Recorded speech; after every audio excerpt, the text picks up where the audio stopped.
Assalamualaikum warahmatullahi wabarakatuh. Alhamdulillahi rabbil alamin. Wassalatu wassalamu ala asrafil anbiya'i wal mursalin wa ala alihi wa sahbihi ajmain, amma ba'du. Ittaqullaha haqqa tuqatih wa la tamutunna illa wa antum muslimun. Teman-teman yang insyaallah dirahmati Allah subhanahu wa ta'ala, yang insyaallah berbahagia pada kesempatan kali ini. Berbahagia kami dari Inspirasi Islam bisa kembali menjumpai teman-teman semuanya dalam rangka insyaallah fastabiqul khairat dan juga balighu anni walau ayah, menyampaikan apa yang datang dari Nabi meskipun hanya satu ayat. Teman-teman yang berbahagia, alhamdulillah pada saat ini kita memasuki 10 hari pertama di bulan Dzulhijjah, yang artinya kita sebentar lagi akan memasuki tanggal 10 Dzulhijjah. Kita melaksanakan salah satu hari raya besar, yaitu hari raya Idul Adha.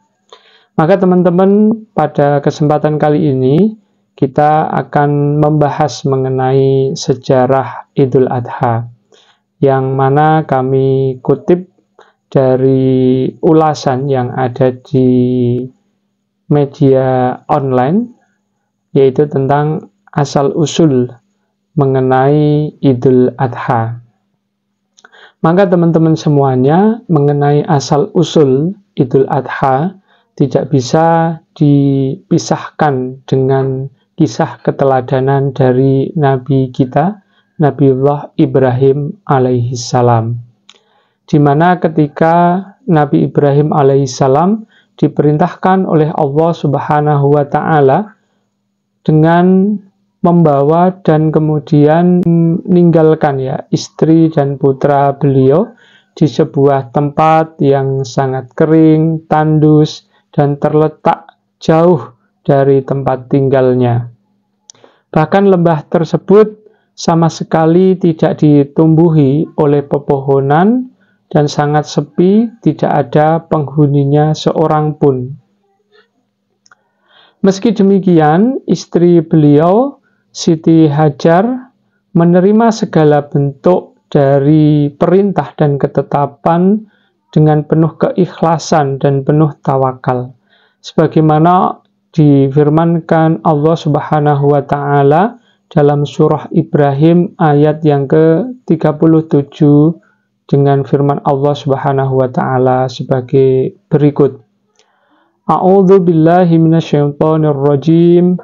Rabbana inni askantu min dzurriyyati biwadin ghairi dzi zar'in inda baitikal muharram. Inda baitikal muharrami Rabbana liyuqimus sholata faj'al af'idatam minan nasi tahwi ilaikum warzuqhum minats samarati la'allahum yashkurun.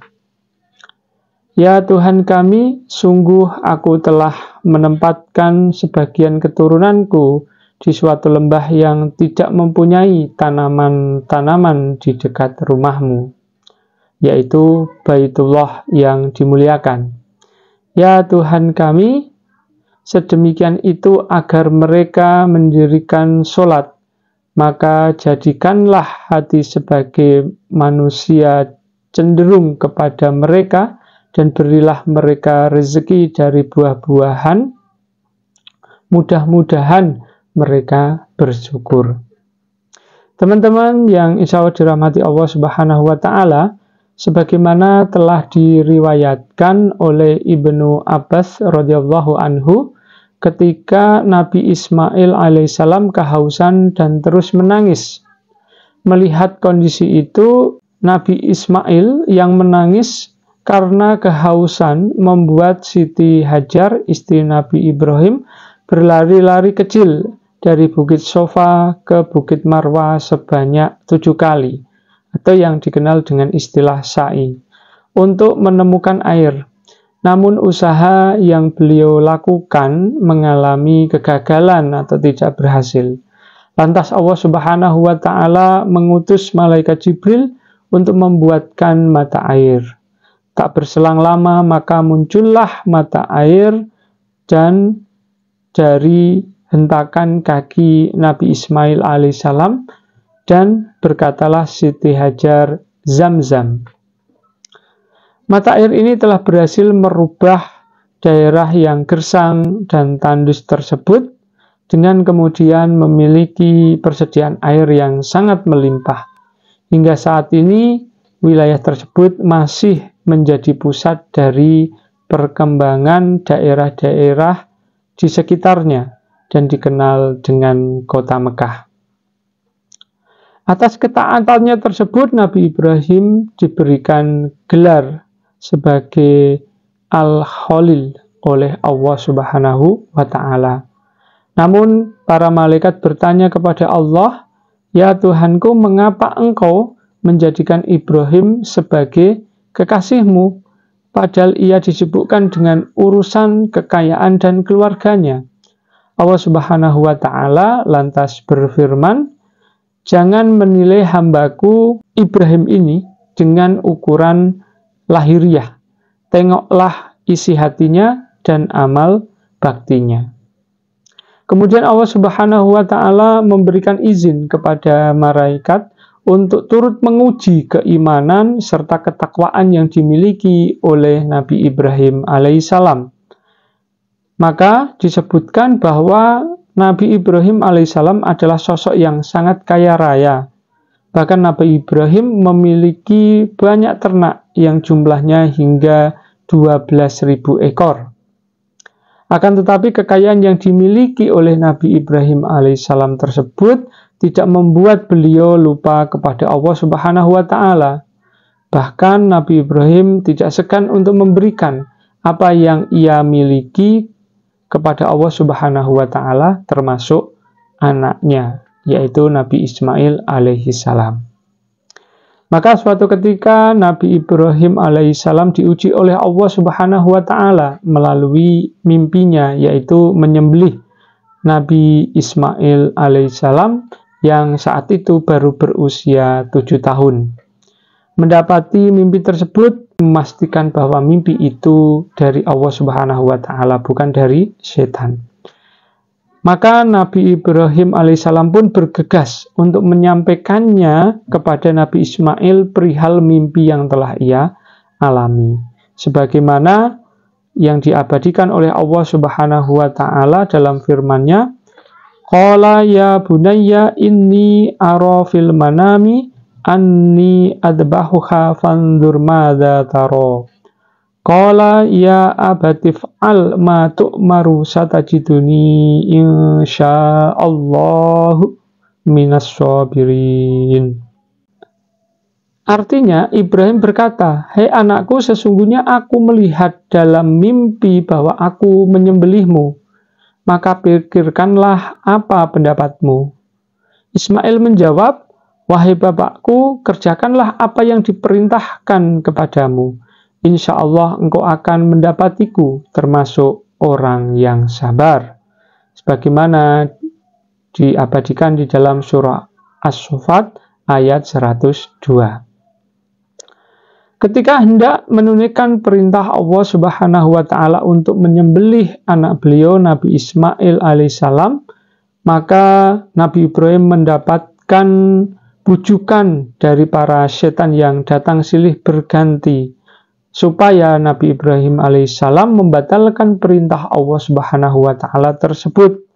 Namun Nabi Ibrahim telah memutuskan untuk membulatkan tekad dan mengusir para setan dengan mengucap basmalah sembari melempar batu kepada setan.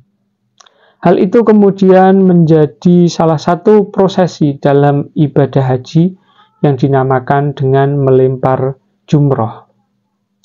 Nabi Ibrahim alaihissalam kembali memantapkan niatnya dalam kepasrahan dan ketakwaannya tersebut. Ketika pisau diayunkan ke leher Nabi Ismail alaihissalam, tiba-tiba Allah Subhanahu wa Ta'ala memerintahkan untuk menghentikan perbuatan tersebut Dan sebagai imbalan karena telah ikhlas dan tawakal, Allah Subhanahu wa Ta'ala dengan mencukupkan kepada Nabi Ibrahim menyembelih seekor kambing sebagai kurbannya. Sebagaimana Allah Subhanahu wa Ta'ala berfirman di dalam surah As-Saffat ayat yang ke-107 sebagai berikut. Wa qadainahu bidibhin adzim. Dan kami tebus anak itu dengan seekor sembelihan yang besar. Maka teman-teman semuanya, semenjak peristiwa tersebut, umat Islam dianjurkan untuk menunaikan ibadah kurban. Hewan ternak berupa kambing, domba, unta, sapi, kerbau, dan lain-lain ketika memasuki tanggal 10 Dzulhijjah. Maka teman-teman semuanya, itulah sepenggal kisah tentang sejarah Idul Adha yang insya Allah sebentar lagi akan kita masuki dan insya Allah akan kita jalani untuk melakukan syariat Allah Subhanahu wa Ta'ala, yaitu menyembelih hewan kurban. Semoga Allah Subhanahu wa Ta'ala senantiasa memberikan kemudahan kepada kita untuk taat kepada Allah Subhanahu wa Ta'ala, penuh keikhlasan. Amin amin ya rabbal alamin. Wassalamualaikum warahmatullahi wabarakatuh.